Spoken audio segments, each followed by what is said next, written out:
Hello friends, hope you are doing well. Today I will start discussion on the basics of supply and demand. Supply and demand are the forces that make market economies work. They determine the quantity of each good produced and the price at which it is sold.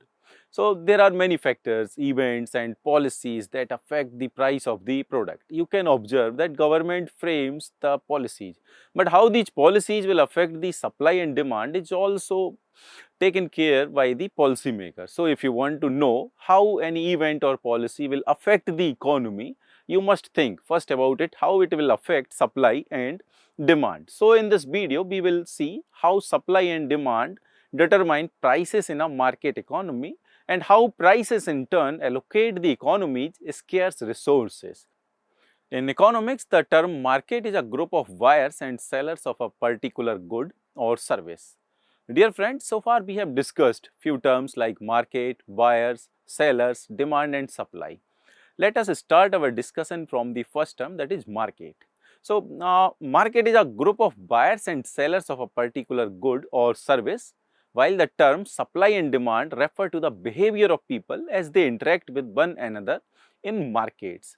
The buyers as a group determine the demand for the product and the sellers as a group determine the supply of the product. Do you think that demand and supply of a product can be constant? Absolutely not. The fact is that market is dynamic. Customer demand is ever changing. New product features are added in the product. New sellers are joining and offer good discount to take the buyer's attentions and few factors. These factors make demand and supply to change according to market conditions. Do you know how the markets can be classified? Let us see how. The market may be highly organized or it may be less organized. How will you decide a market to be highly or less organized? In an organized market, it is a formal market in a specific place in which buyers and sellers meet to trade according to agreed rules and procedures. This is a type of market whose proceedings are governed by the written rules and customs. For example, stock exchanges, financial features exchanges, and commodity markets are example of organized market. On the other hand, in unorganized market, the enterprises or places of work are not registered by the government and does not follow any rules or regulations.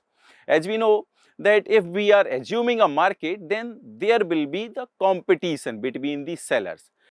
So, a competitive market is a market in which there are many buyers and many sellers, so that each has a negligible impact on the market price. In such market, a seller has a little reason to charge less than the going price, and if he or she charges more, the buyers will make their purchase elsewhere.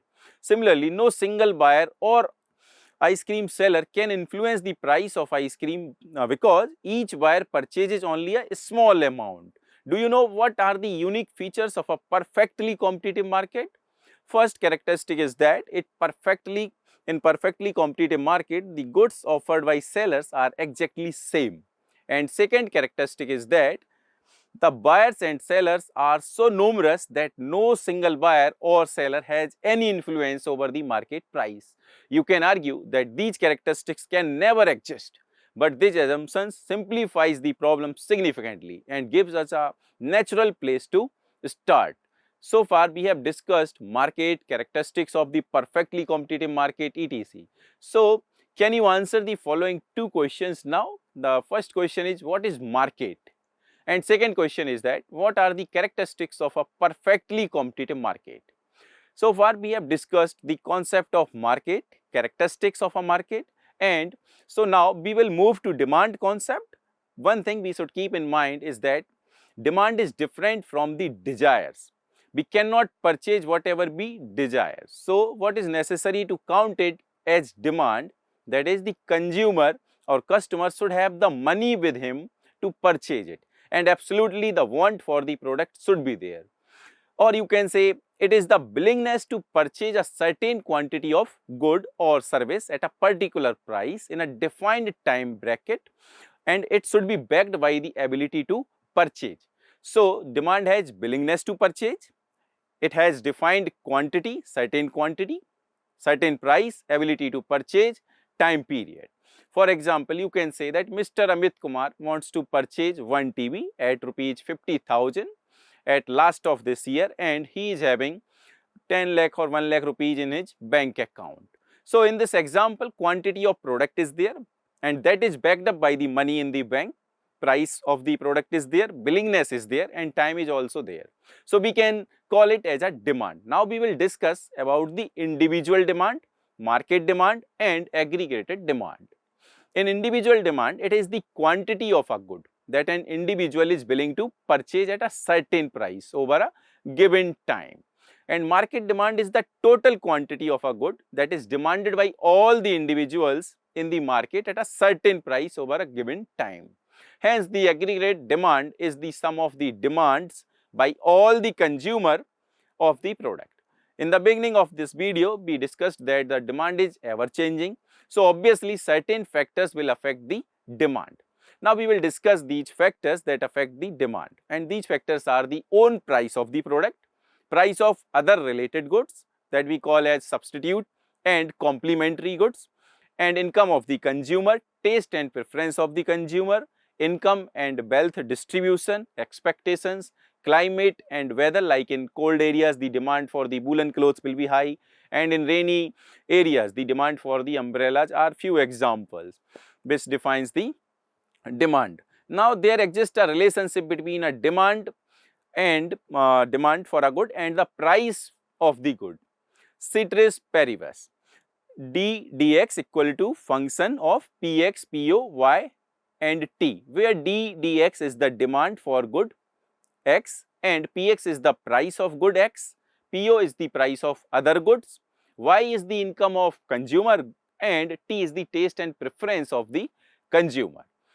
This relationship is called the law of demand. So according to this law, other things remaining same, ceteris paribus, remaining the same, and individuals demand more of the good and service at a lower price than at a higher price. So there exists a negative relationship between the quantity demanded of a good and the price of the good.